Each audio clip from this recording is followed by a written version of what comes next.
aflorar constantemente, ¿no? Por estas características, más que todo porque nos sirve como basurería, ¿no? Resulta de que en el vaso tenemos una parte que se llama pulpa roja. ¿Por qué se llama pulpa roja? Porque tiene mayor cantidad de vascularización. ¿Y por qué está con mayor cantidad de vascularización? Porque ahí tenemos una reserva de eritrocitos.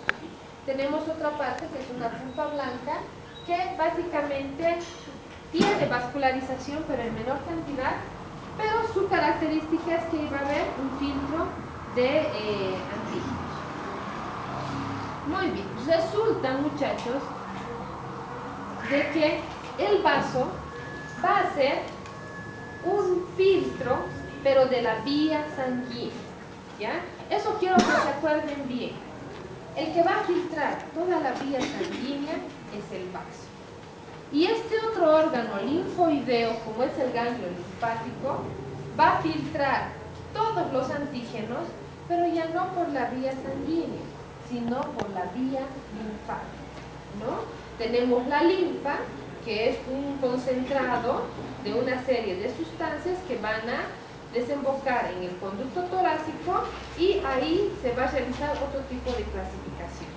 ¿Por qué hacemos esta diferenciación? Justamente para que vean la importancia de los órganos, ¿no? El ganglio linfático en sí va a ser, mejor dicho, el vaso me va a hacer una limpieza de la sangre, ¿no? De toda la sangre. Y el ganglio linfático me va a hacer una limpieza del organismo, pero por vía linfática. Muy bien. Volviendo un poquito atrás, decimos que en el vaso vamos a encontrar ¿qué cosa? Linfocitos T, linfocitos B, células natural killer, células presentadoras de antígenos y macrófagos. Caramba, pero este vaso está bastante bien cotizado, tiene una serie de células, por eso es sus características. Resulta que el ganglio linfático, muchachos, también van a tener este tipo de células. Pero básicamente en el ganglio linfático lo que vamos a ver es ya una activación del linfocito B y también una activación o una presentación del linfocito T de antígenos. No voy a ahondar más, porque en la próxima clase yo les voy a explicar con lujo de detalles qué es lo que pasa en el ganglio linfático, ¿no? El ganglio linfático entonces me va a limpiar todo el organismo por medio de la linfa. El vaso me va a limpiar todo el organismo por medio de la vía sanguínea. Es decir, que mi cuerpo me tiene una serie de puntos de vigilancia que estaría totalmente cubierto frente a cualquier mínimo ingreso del patógeno en mi organismo, ¿no? Ganglio linfático también tiene células presentadoras de antígenos, ¿no? Que también llevan su producto para presentar la información a los macrófagos. Bueno, entonces ya hemos hablado dos órganos linfoides secundarios, nos faltaría este último, que aquí sí vamos a hablar de otro tipo de órganos, que es son grupos en realidad de tejido linfoideo no encapsulado, situado en la lámina propia y áreas mucosas del tracto gastrointestinal. En castellano veremos que es así. Resulta que cada uno de nuestras partes, de las mucosas, de todo nuestro organismo, la boca, los ojos, todos aquellos orificios que presentamos mucosas, van a presentar, o todo lo que es el sistema digestivo y respiratorio y urinario, van a presentar mucosas en su superficie, ¿no? Hagamos de cuenta que esta es la mucosa, la base. Resulta que estos van a estar situados en la lámina propia o en las áreas submucosas, por debajo, ¿no? Constituyen, como se dan cuenta, verdaderos bloques de defensa, verdaderas murallas de tamiz para que cualquier patógeno que ingrese, nosotros podamos detectarlo. No es como en las películas que vemos en las grandes galerías o en algunas casas, ese tipo de conexión con láser, ¿no? Si uno da un paso, ¡pam!, empieza a activarse un tipo de alarma, ¿no? No estamos viendo, pero se activó. Lo mismo pasa en nuestro organismo, ¿no? Tenemos un entramado en todo el organismo que al mínimo ingreso del patógeno se activa la respuesta inmune. Resulta que este tejido, muchachos, no es tan específico como el vaso, o sea, porque ustedes pueden ver el vaso, tiene forma, tiene peso, tiene características morfológicas, el ganglio linfático también pueden verlo en acúmulos, pequeños nódulos que van a poder aparecer. En este caso, muchachos, estamos hablando de un entramado, es decir, de un tejido disperso, ¿ya? Hagamos de cuenta que es, a ver, ¿cómo qué? Es un tejido que no está encapsulado, pero se encuentra en la lámina propia o en el área submucosa. Se encuentra metido entre las uniones celulares, ¿ya? ¿Y por qué hace eso? Básicamente porque en estas partes de las mucosas, muchachos, nosotros no tenemos cierto tipo de defensa.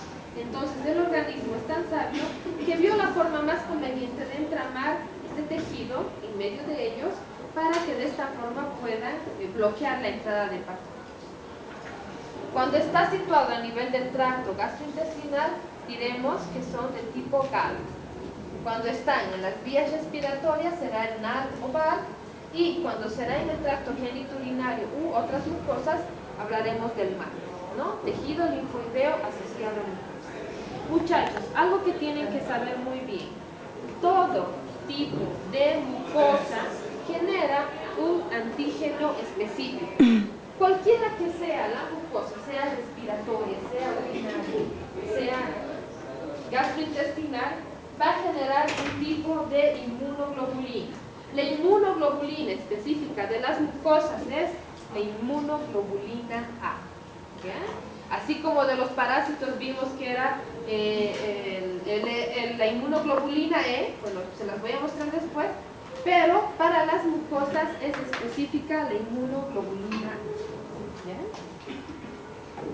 Bueno, y casi ya para terminar, vamos a terminar rápido. Casi ya para terminar, decirles que existe este grupo que se llaman los órganos linfoideos terciarios, y los llamamos terciarios ¿por qué? Porque resulta de que estos órganos o este tejido es igual a un entramado, un tejido celular disperso, pero que solamente va a aparecer en casos necesarios. Es decir, que si yo ahorita estoy sanita y quiero buscarme tejido linfoideo terciario, no voy a encontrar. ¿Por qué? Porque tiene sus características. Formaciones linfoideas ectópicas, es decir, que van a aparecer en lugares que antes no habíamos tenido, o lugares que no son comunes que ellos estén. Neogénesis, es decir, que son de nueva formación. ¿Por qué? Porque van a aparecer específicamente en infecciones crónicas. Existen enfermedades, muchachos, donde ustedes van a ver la persona que se enferma toda su vida o durante lapsos grandes de tiempo, ¿no? Es aquí que el cuerpo, para poder coadyuvar al sistema, entonces va a crear tejido linfoide nuevo. Su característica es pero cuál, que tiene un tiempo limitado. Es decir, que mientras yo esté enfermo, voy a tener este tipo de tejido. Si yo me sano, entonces adivinen qué, va a desaparecer este tejido. Es importante que lo nombremos porque existen algunas enfermedades, pero para que ustedes no se confundan, sabemos que son dos constantes, ¿no? Los primarios y secundarios. Y los terciarios solamente van a aparecer en caso de necesidad. ¿Dónde vamos a ver? Infecciones crónicas, afecciones autoinmunes, rechazo de injertos, y su característica es que es autolimitado, es decir, que tiene un tiempo de vida. Después de un tiempo va a desaparecer, ¿no? ¿Y en qué enfermedades vamos a ver? La artritis reumatoide generalmente es una enfermedad, un proceso inflamatorio crónico a nivel de las articulaciones. Todos estos tejidos, desgraciadamente, la única forma en que se han podido encontrar ha sido cuando se han hecho la autopsia de personas que ya estaban con estas enfermedades. Entonces se hicieron autopsias por diversas causas y determinaron que había tejido diferente, pero con características linfoideas, que normalmente no existen en una persona. Y es ahí que determinaron de que efectivamente es un tejido temporal, de aparición temporal, pero con las mismas características inmunológicas como el ganglio linfático o el vaso, ¿no? Entonces, vamos a ver también en el caso de la tuberculosis. La tuberculosis generalmente ya estamos logrando tratarla hasta en 6 meses. Mientras dura el tiempo de tratamiento, va desapareciendo. Ya empieza a haber remisión de la enfermedad, desaparecen estos órganos linfoides que aparecieron.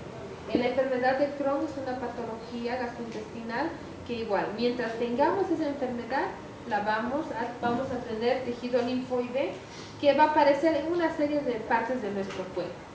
¿No? En la hepatitis C o infecciones por Helicobacter pylori a nivel de la mucosa gastrointestinal vamos a encontrar algo. Es un poquito difícil que ustedes puedan ver en la práctica, salvo que sean patólogos, que vayan a poder ver un órgano linfoideo terciario. Todos los hallazgos que se hizo, o una mayoría, fueron a nivel de las autopsias, ¿no?